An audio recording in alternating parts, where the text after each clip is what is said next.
What's up, everyone? It's Kaisen here, and welcome back to The Awakening.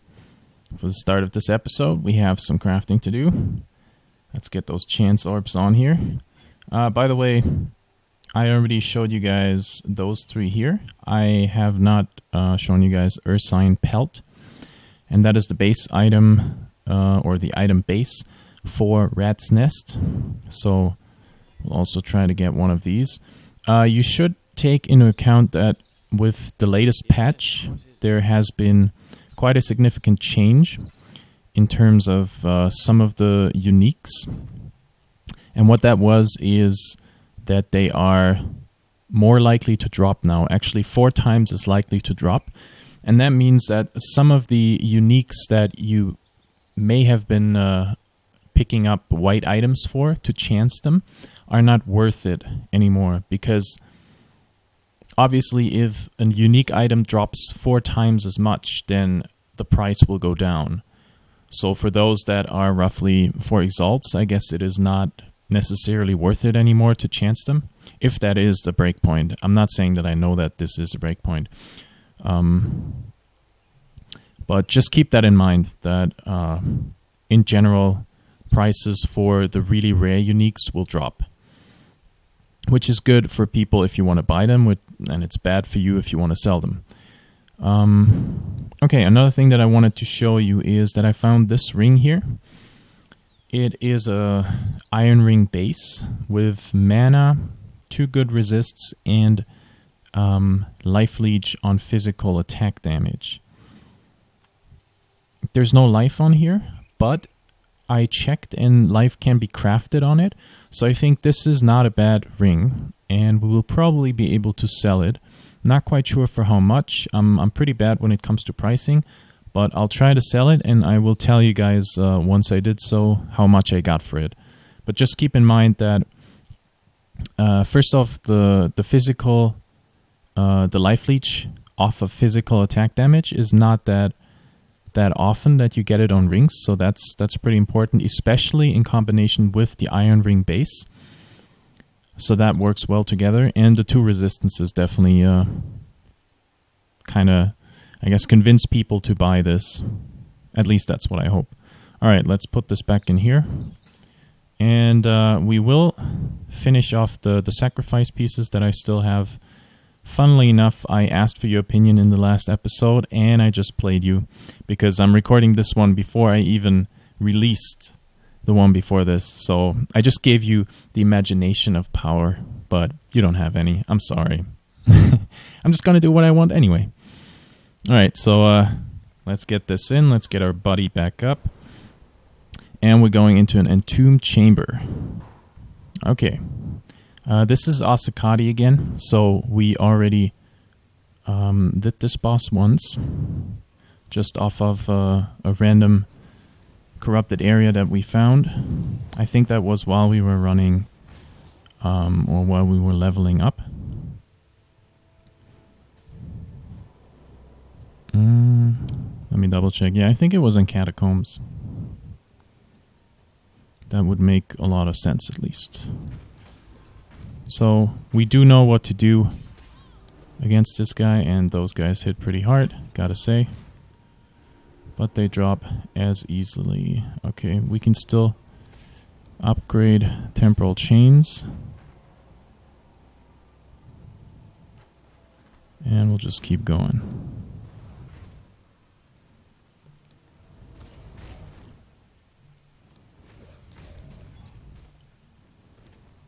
Alright. So if you remember, Asakati is actually summoning some minions as well. So that makes the fight a tiny bit harder, not by much. Okay, I want to get rid of all of the other guys here, just because they would be hasted as well.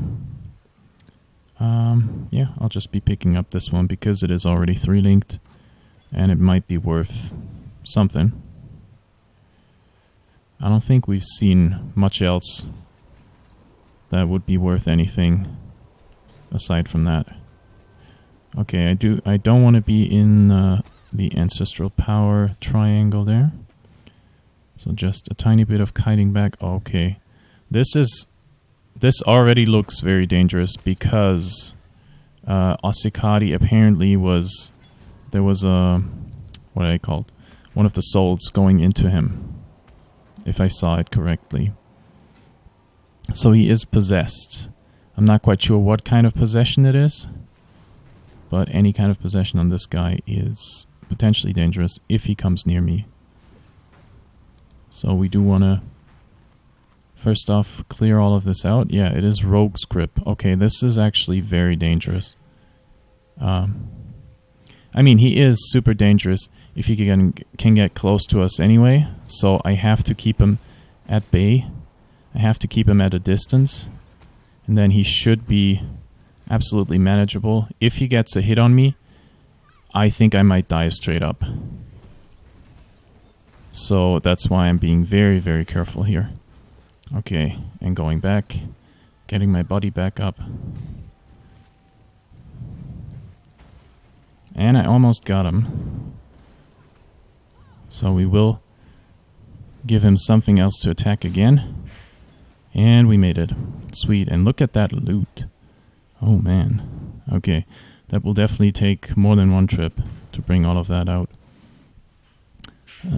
Obviously, one more thing that we want to check is this one. And we get another midnight. So again, I made currency. I do have 2 midnights now, so I will probably sell one. And that should be a couple of chaos. I think 4 or 5 chaos is usually the price for a midnight. Alright. Before we continue, I wanted to highlight a couple of items that we found. The first one is this, a corrugated buckler. The base item type is relatively low in terms of item level. It's only 48, but the values on it are pretty good. 70 life, a high life regen value, and good fire resist, good chaos resist. And chaos resist is actually, it's not that easy to come by. So although this is a lower level item, I think we could potentially sell it and get at least a bit of currency for it. I don't want to keep it for my own character just because the base is so low, so we don't really get much evasion if you compare it to higher level bases. A second item that we found in itself would be amazing if the rolls would be higher. So if you look at all of the rolls, they're all meh, kind of low or not where they should be. Spell damage could be higher. Life could be quite a bit higher. I don't really care about mana too much. Mana would be okay. The all resist roll is very low, and lightning is not great. The combination of all of these attributes on one item is actually really good for a shield, but the rolls on the individual attributes are not great. And the last one is this one. The rolls here again are middle range, I would say, but the combination is really good, and especially the 11 all resist on top of a lot of damage could be interesting for some melee builds. So we might get some currency for this as well, because most of 2 of the attributes are already for attacks. It's not really something that we want to use. Alright, so we will do the last Dawn piece that I have, and then probably the first map. Now, the corrupted area that we are in now seems to be one of the new ones. It is usually found in Dried Lake in Act 4, and the boss is a Vol Blackguard that apparently summons zombies, and his attack speed and I guess cast speed as well increases as we deal damage to him. As you can see, there's also a 35% extra damage as lightning on this map, which makes it quite a bit more dangerous. It seems like the layout is exactly like the one that we ran before, from what I can tell. So we have to be really careful when we get to the boss, because all of the zombies that he might spawn will deal a bunch of damage, and they shock more easily because it is increased lightning damage. We found the leather belt. Okay, we can identify that straight away. Let's get rid of those guys first. What do we have here? Immortal Flesh. It's pretty good life. That's a lot of life regen. Some mana regen. And damage taken from attacks, which doesn't really concern us as well at all. 40% increased armor while not ignited, frozen, or shocked. That actually looks really good. Well, we do somewhat need the resistances, but let's see if we can make that work somehow. I'll probably have a look around and see what builds usually use this, because I think that it definitely has its uses.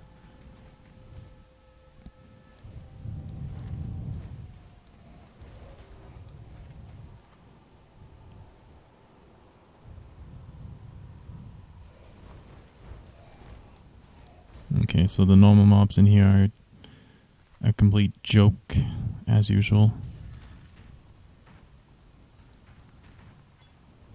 And this should be the boss room. Well, right in there. Okay, so I kind of want to see that I can get all of the blues down before I go any closer to the boss.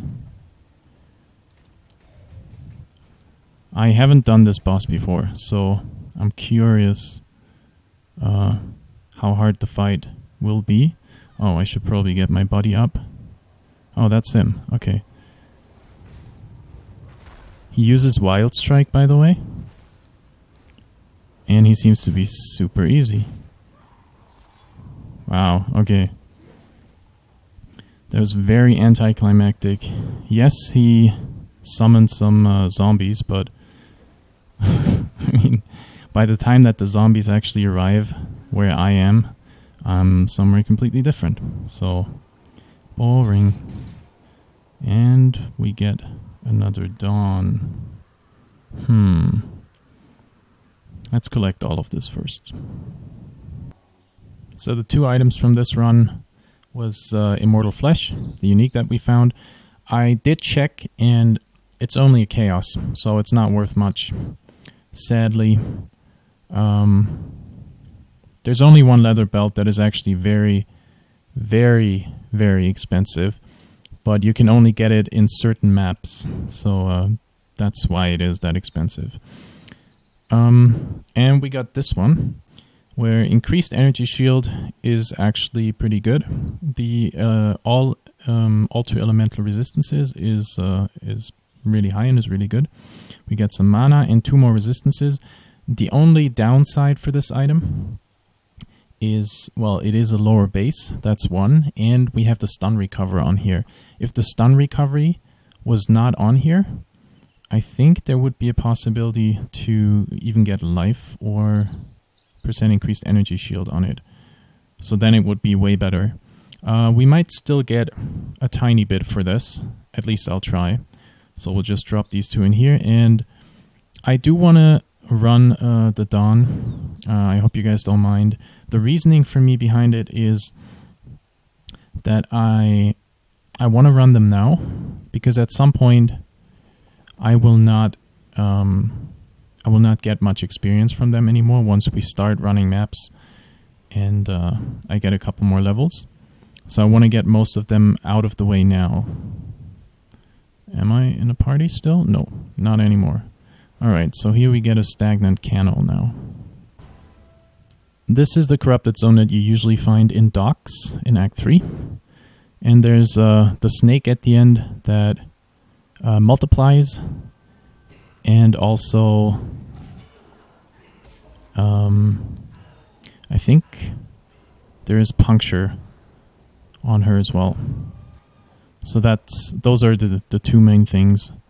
So you have to take care of the puncture, and yeah, try not to get surrounded maybe. But with the damage that we have at this point, I think that we should easily be able to just burn the boss down really quickly. I feel like I'm a bit lagging here. Oh, by the way, I should always have my buddy up. I think these guys hit pretty hard. Whoa! I was right about that. Okay, so maybe we're not trying that again. Wow. And I can't even... It's hard to even get him down, because he regenerates life pretty quickly.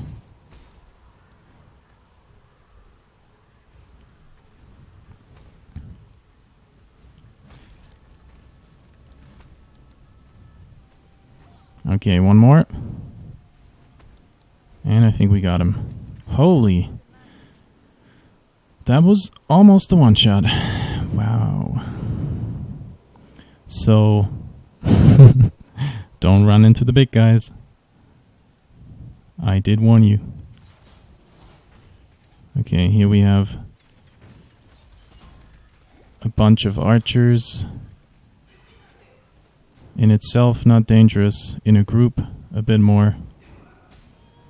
What do we have here? Extra cold damage, powerful crits. Yeah, but still not dangerous because it's the wrong base type of mob.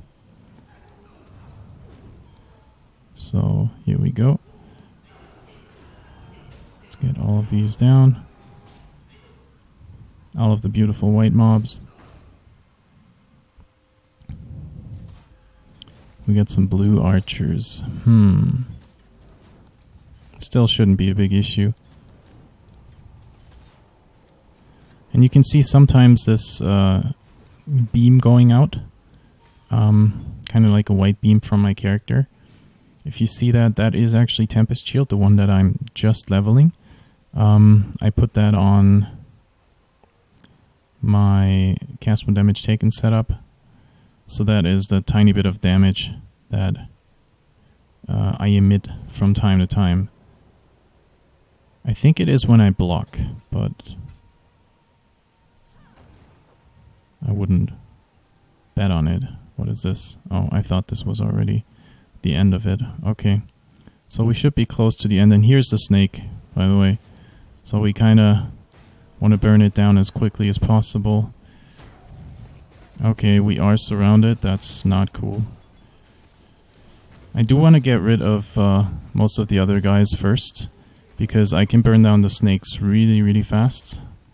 So I don't really feel like that's a big issue. Holy cow. Okay.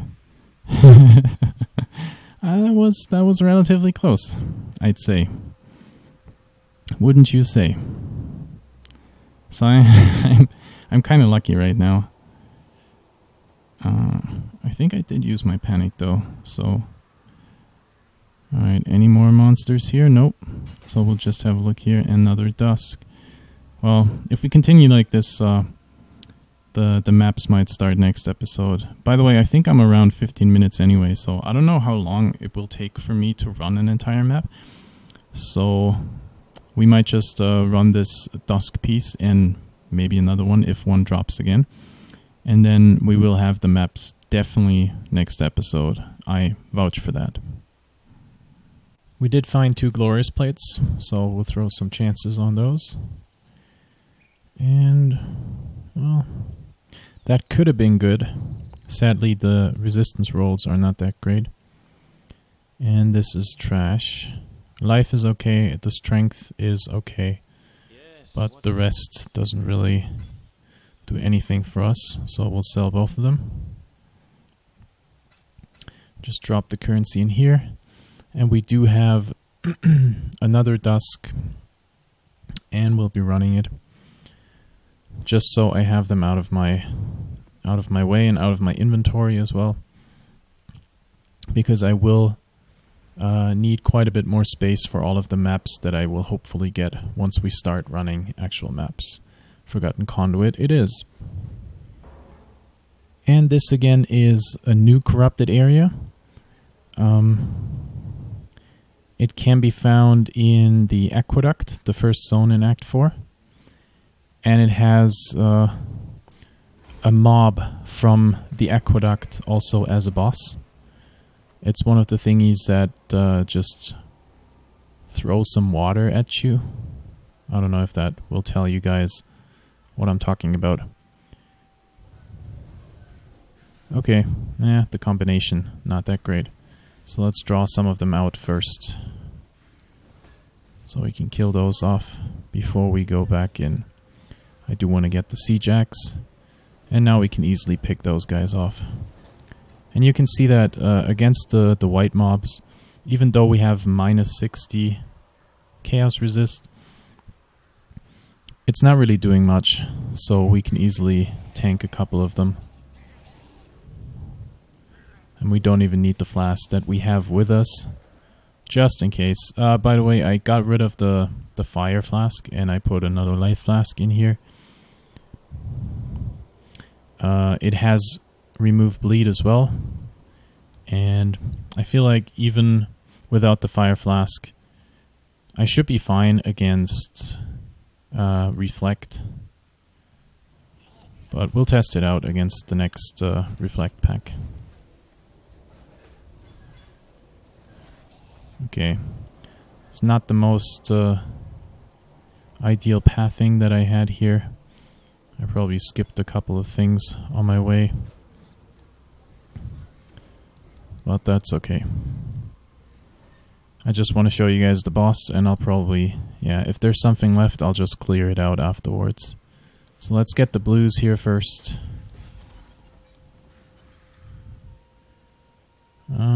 Nothing too special. Okay, and that is the boss. Let's see whether he hurts. I kind of want to see what this does to me. Pretty much nothing. Okay. So let's just burn him down then. The Torrent of Fear. I can just chug one potion, and that's that. Okay, so it seems like the new corrupted areas are super easy to go through. The two bosses that I've seen so far were ridiculously easy. And what do we get here? Another dusk. Yay. Are you guys happy? Yay. Okay, and I'll go through the rest of this and pick up all the items. Okay, I hope we don't get another wall fragment at the end of this. Otherwise, this should work perfectly in time-wise. This is Asekari again, with increased damage as lightning. The layout seems to be a tiny bit different. It might just be a reverse of the ones that we ran before. That would make it at least easier for the designers, so that's why I assume that's what it is.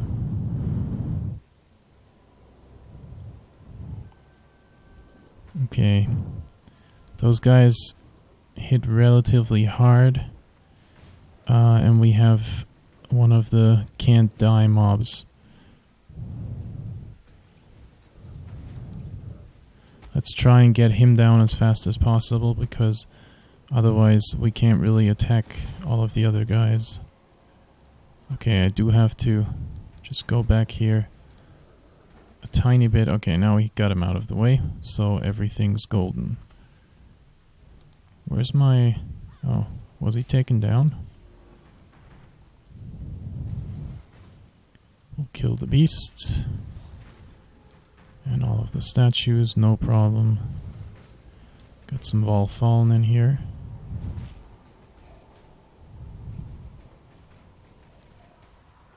Way too slow to be at all dangerous to us.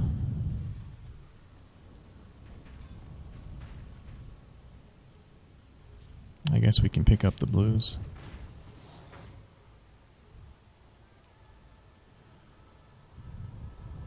Okay.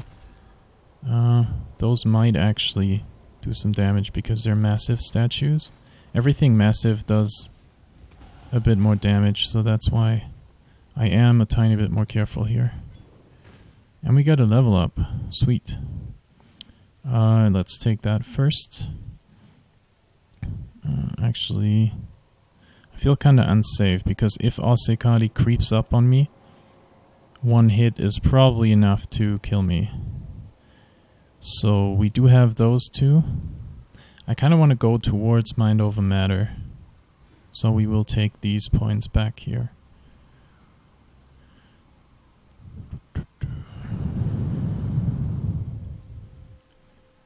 Okay. So let's get started on Osikari. Whoa, I have some lag here.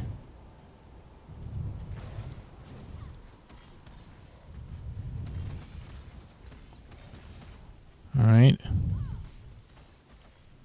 And my buddy back up. Is he following me? Yes, he is. And he should already be burning down. Nope. I want him to come here and not staying there. Alright, he should be down. Yep. And all of his minions as well. Beautiful. Couple more in here. Alright, alright. And hopefully not another fragment. Another dawn. Oh man. This is more than I can chew. To be fair, it's not the worst thing that we get sacrifice pieces back, because if you think about it, it is free experience that we get. The thing about maps is that if you are unlucky with your map drops, you can just run out of areas that you can potentially run. And with the sacrifice pieces, we have an entire area. We have the items, we have the experience, and then we get exactly that back what we invested in the first place. So it's not the worst thing. Again, we have one left, but for this episode, I'll just cut it off here, and I hope you guys enjoyed it. Hopefully, we get a bit more randomness next time. I don't want to run the same areas over and over again. But as I said, I do want to get rid of them. So be patient. It's just a matter of time until we only have one left. So the odds are against us, so to speak. All right, I hope you guys enjoyed this episode. A lot of corruption. And yeah, next episode, the only thing I can say again is we'll start maps. All right, please give the video a thumbs up if you liked it, and subscribe to the channel if you want to see more videos, and I'll see you guys next time.